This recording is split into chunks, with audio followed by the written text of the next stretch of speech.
Rais Samia amebadilisha upepo wa kisiasa.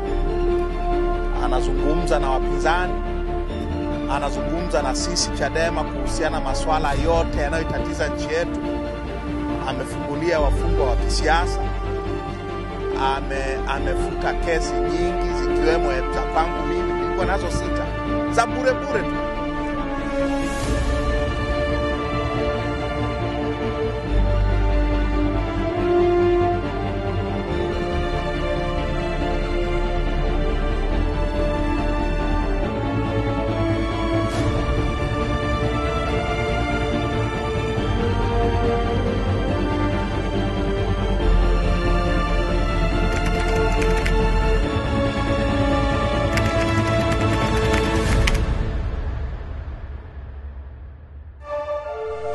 Msimamo huu unaashiria uasi.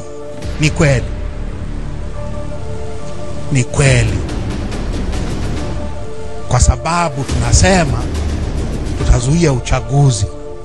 Tutahamasisha uasi.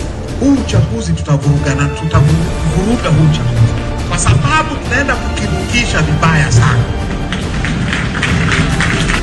Wale mnaokaa karibu na vituo na nyumba za polisi, soma nyumba zao, vituo vya mafuta hivi vya Lake Oil, choma moto, choma mwendo kasi hizi za Moffat hizi za kijani, choma zote, chomeni. Achomeni vituo vya kupiga kura, choma vituo vya kupiga kura. This is a war.